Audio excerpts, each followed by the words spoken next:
कान्हा की माँ चने मुरमुरे बेच बेच कर और रात दिन एक करके चिंता करते करते बहुत ही गरीबी में उसे 14 वर्ष का करके मर गए।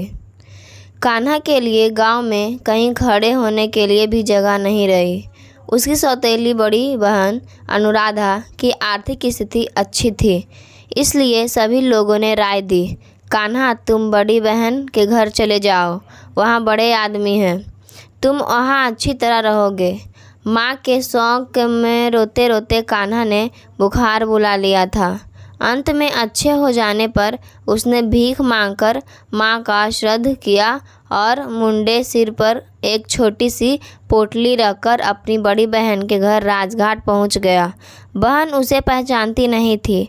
जब उसका परिचय मिला और उसके आने का कारण मालूम हुआ तो एकदम आग बबूला हो गई। वह मज़े में अपने बाल बच्चों के साथ गृहस्थी जमाए बैठी थी। अचानक यह एक उपद्रव खड़ा हो गया। गांव का बूढ़ा जो उसे रास्ता दिखाने के लिए यहाँ तक आया था, उसे 2-4 कड़ी बातें सुनाने के बाद अनुराधा ने कहा, खूब मेरे सगे को बुला लाए रोटियां तोड़ने के लिए। और फिर सौतेली माँ को संबोधित करके बोली, बज्जात जब तक जीती रही तब तक तो एक बार भी नहीं पूछा, अब मरने के बाद बेटे को भेजकर कुशल पूछ रही है।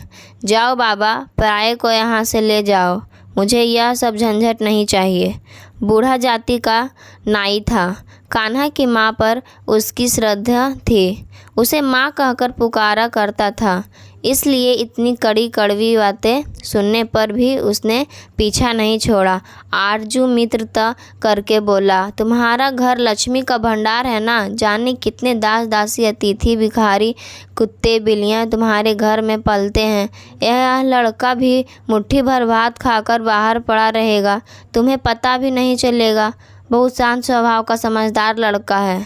अगर भाई समझकर ना रख सको तो ब्राह्मण का एक दुखी और अनाथ लड़का समझकर ही घर के किसी कोने की जगह दे दो बिटिया।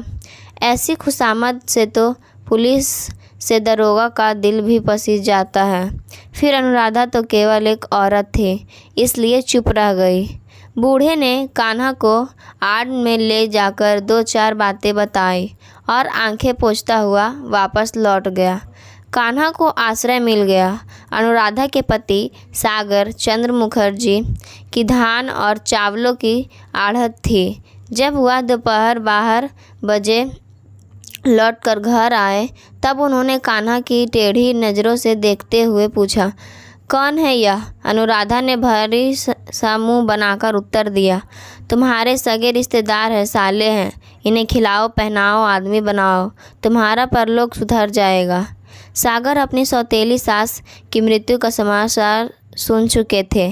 सारी बातें सुनकर तथा समझकर बोले, ठीक है, खूब सुंदर सुडौल देह है। पत्नी ने कहा, शरीर सुडौल क्यों ना होगा, पिता जो कुछ धन संपत्ति छोड़ कर गए थे, कुलमोही ने सारी इसी पेंट में तो ठूस दी है।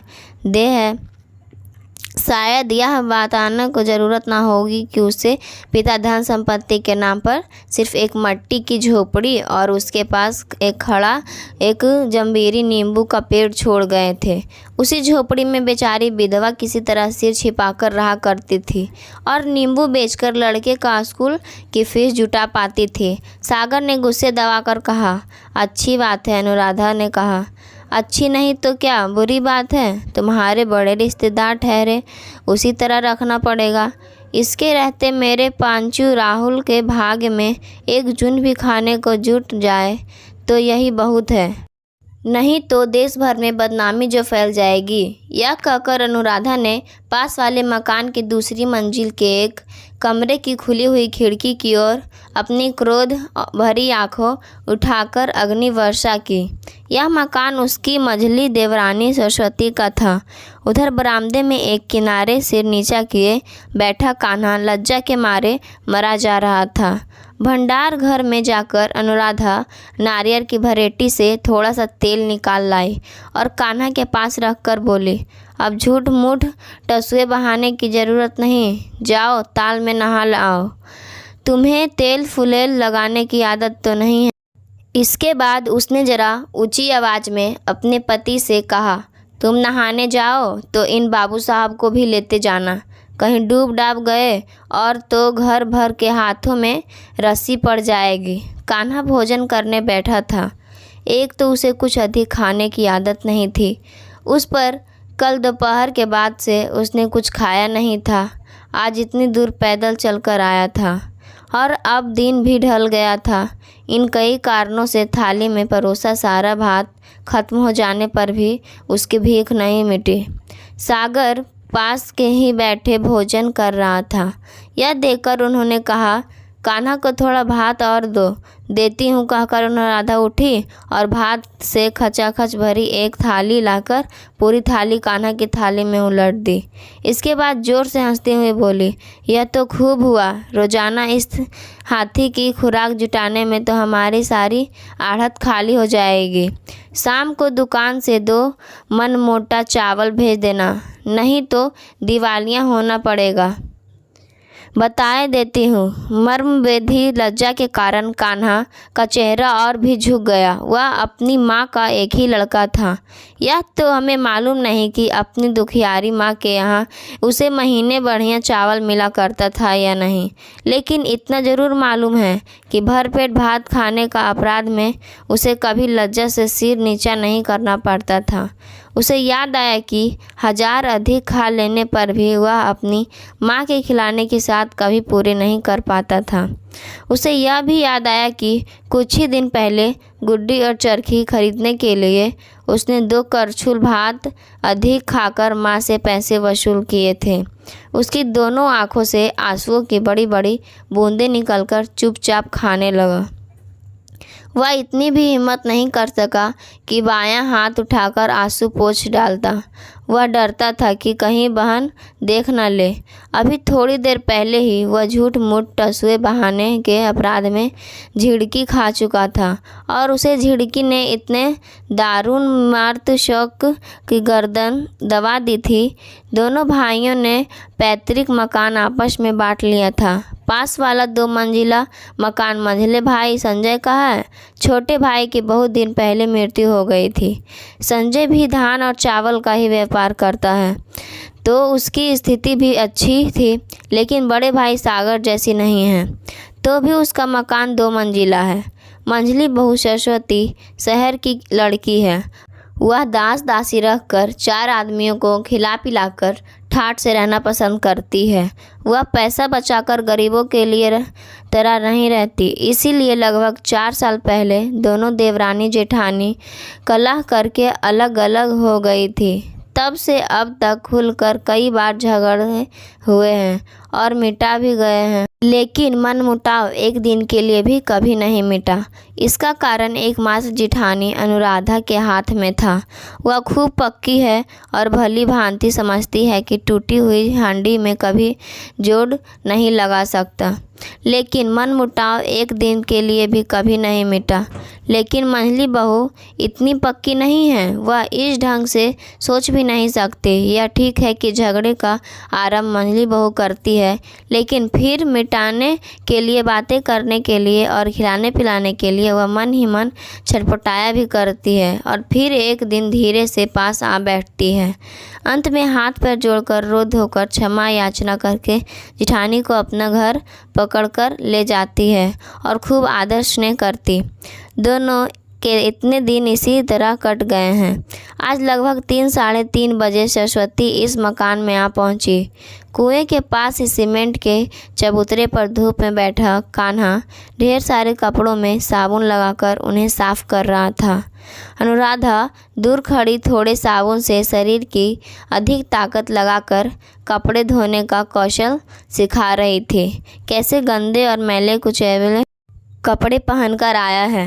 बात ठीक थी। कान्हा जैसी लाल किनारी की धोती पहनकर और दुपट्टा ओढ़कर कोई अपनी रिश्तेदारी में नहीं जाता। उन दोनों कपड़ों को साफ करने की ज़रूरत अवश्य थी, लेकिन धोबी के अभाव के कारण सबसे अधिक आवश्यकता थी। पुत्र राहुल के 2 जोड़ी और उसके पिता के 2 जोड़ी कपड़ों को साफ करने की, और कान्हा वहीं कह रहा था सरस्वती देखते ही समझ गई थी कि कपड़े किसके हैं, लेकिन इस बात की कोई चर्चा न करके उसने पूछा, जीजी यह लड़का कौन है। लेकिन इससे पहले ही वह अपना घर में बैठी आर्ट से सारी बातें सुन चुकी थी। जिठानी को टाल मटोल करते देख उसने फिर कहा, लड़का तो बहुत सुंदर है, इसका चेहरा तो बिल्कुल तुम्हारे जैसा है जीजी। क्या तुम्हारे मायके का ही कोई है? अनुराधा ने बड़े विरक्त भाव से चेहरे पर गंभीरता लाकर कहा, मेरा सौतेला भाई है। अरे कृष्णा, अपनी मंझली बहन को प्रणाम तो करो। राम राम, कितने असंभव है, बड़ों को प्रणाम करना होता है। क्या यह भी तेरी अभागिनी माँ सिखाकर नहीं? मेरी कान्हा हड़बड़ाकर उठ खड़ा हुआ और अनुराधा के पैरों के पास आकर प्रणाम करना ही चाहता था कि वह बिगड़ कर बोली, अरे क्या पागल और बहरा है, किसे प्रणाम करने को कहा और किसे प्रणाम करने लगा। असल में जब से कान्हा यहाँ आया है तभी से निरंतर होती तिरस्कार और अपमान की चोटों से उसका दिमाग ठिकाने नहीं रह गया है। उसे फटकार से परेशान और हितबुद्धि सा होकर ज्यों ही उसने सरस्वती के पैरों के पास आकर सिर झुकाया, त्यों ही उसने हाथ पकड़कर उसे उठा लिया और उसकी ठोड़ी छूकर आशीर्वाद देते हुए बोली, बस बस बस रहने दो भैया, हो चुका, तुम जीते रहो। कान्हा मूर्ख की तरह उसके चेहरे की ओर देखता रहा, मानो यह बात उसके दिमाग में बैठी ही ना हो कि इस देश में कोई इस तरह भी बातें कह सकता है। उसका वह कुंठित, भयभीत और असहाय मुख देखते ही सरस्वती का कलेजा हिल गया, अंदर से रुलाई सी फूट पड़ी। वह अपने आप को संभाल नहीं सकी। जल्दी से उसे अभागे अनाथ बालक को खींचकर सीने से चिपटा लिया और उसका थकान तथा पसीने से डूबा चेहरे और अपने आंचल से पोंछते हुए जिठानी से बोली, हाय हाय जीजी, भला इससे कपड़े धुलवाए जाते हैं, किसी नौकर को क्यों नहीं बुला लिया। अनुराधा सहसा अवाक कर रह गई, उत्तर ना दे सकी, लेकिन दूसरे ही पल अपने माँ आप को संभाल कर बोली, मंझली बहू, मैं तुम्हारी तरह धनवान नहीं हूँ जो घर में 10-20 नौकर चाकर रख सकूँ। हमारे गृहस्थों के घर। लेकिन उसके बात समाप्त होने से पहले ही सरस्वती अपने घर की ओर मुँह करके लड़की को जोर से पुकार कर बोली, उमा, सिब्बू को यहाँ भेज दे बेटी, जरा आकर जेठानी की ओर पांचू के मैले कपड़े ताल में धोकर लाए और सुखा दे। इसके बाद उसने जेठानी की ओर मुड़कर कहा, आज शाम को कान्हा और पांचू, राहुल दोनों ही मेरे यहाँ खाएंगे। पांचू के स्कूल से आते ही मेरे यहाँ भेज देना, तब तक मैं इसे ले जाती हूँ। इसके बाद उसने कान्हा से कहा, कान्हा, इनकी तरह मैं भी तुम्हारी बहन हूँ, आओ मेरे साथ आओ। कहकर वह कान्हा का हाथ पकड़कर अपने घर ले गई। अनुराधा ने कोई बाधा नहीं डाली, उल्टे उसने सरस्वती का दिया हुआ इतना बड़ा ताना भी चुपचाप हजम कर लिया, क्योंकि जिसने ताना दिया था उसे इस जून का खर्च भी बचा दिया था। अनुराधा के लिए संसार में पैसे से बढ़कर और कुछ नहीं था, इसीलिए गाय दूध देते समय अगर लात मारती है तो वह उसे भी सहन कर लेती है। संध्या के समय अनुराधा ने पूछा, क्यों रे कान्हा, वहाँ से क्या खा कर आया? कान्हा ने बहुत लज्जित भाव से सिर झुकाकर कहा, पूड़ी। किसके साथ खाई थी? कान्हा ने फिर उसी प्रकार कहा, रोहू मछली के मुंड की तरकारी। अरे मैं पूछती हूँ कि मंझली बहू ने मंझली की मुंडी किसकी थाली में परोसी थी? सहसा यह प्रश्न सुनकर कान्हा का चेहरा लाल पीला पड़ गया। प्रहार के लिए उठे हुए हथियार को देखकर रस्सी से बंधे हुए जानवर की जो हालत होती है, कान्हा की भी वही हालत होने लगी। देर करते हुए देखकर अनुराधा ने पूछा, तेरी ही थाली में परोसा था ना? सागर ने संक्षेप में केवल हूँ करके फिर तंबाकू का कस खींचा। अनुराधा गर्म होकर कहने लगी, यह अपनी है, जरा इसे सगी चाची का व्यवहार तो देखो। वह क्या नहीं जानती कि मेरे राहुल को मछली का मुंड कितना अच्छा लगता है। तब उसने क्या समझकर वह मुंड उसकी थाली में परोसकर इस तरह बेकार ही बर्बाद किया। अरे हाँ रे कान्हा, संदेश और रसगुल्ले तो तूने पेट भर खाए ना, कभी 7 जन्म में भी तूने ऐसी चीज़ें नहीं देखी होंगी।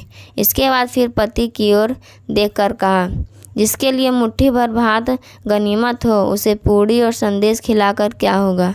लेकिन मैं तुमसे कह देती हूँ कि मंझली बहू कान्हा को बिगाड़ कर रहेगी।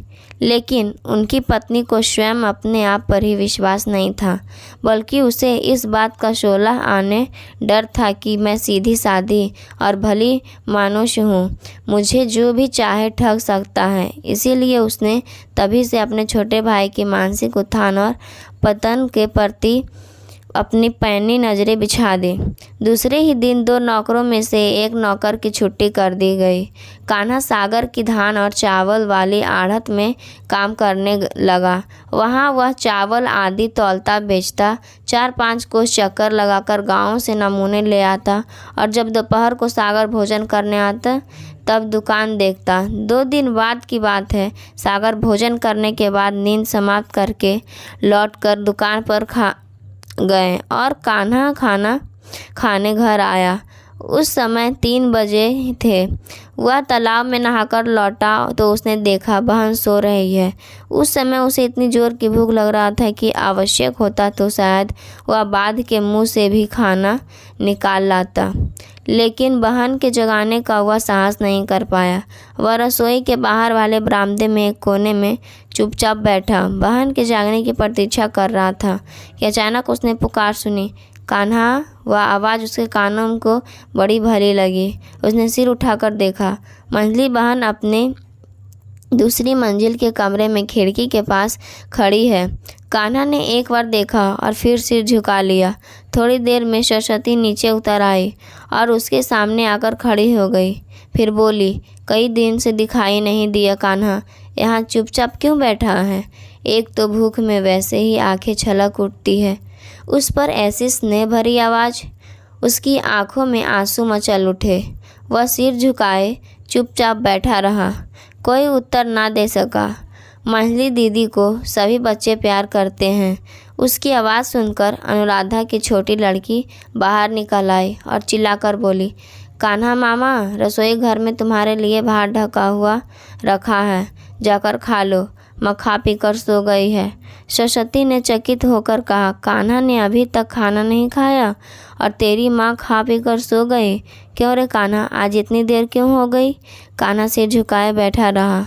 टुन्नी ने उसकी ओर से उत्तर दिया, मामा को तो रोज़ाना ही इतनी देर हो जाती है। जब बाबूजी खा पी कर दुकान पर पहुंच जाते हैं तभी यह खाना खाने आते हैं। सरस्वती समझ गई कि कान्हा को दुकान के काम पर लगा दिया गया है। उसे यह आशा तो कभी नहीं था कि उसे खाली बैठाकर खाने को दिया जाएगा। फिर भी इसी ढलती हुई बोला को देखकर और भूख प्यास के बेचैन बालक को मुंह को निहार कर उसकी आंखों में आंसू बहने लगे। वह आंचल से आंसू पोंछती हुई अपने घर चली गई और कोई 2 ही मिनट के बाद हाथ में दूध से भरा हुआ एक कटोरा लेकर आ गई। लेकिन रसोई घर में पहुंचते ही वह कांप उठी और मुंह फेर कर खड़ी हो गई। कान्हा खाना खा रहा था। पीतल की एक थाली में ठंडा, सूखा और ढेले जैसे बना हुआ भात था। एक और थोड़ी सी दाल थी और पास ही तरकारी जैसी चीज़।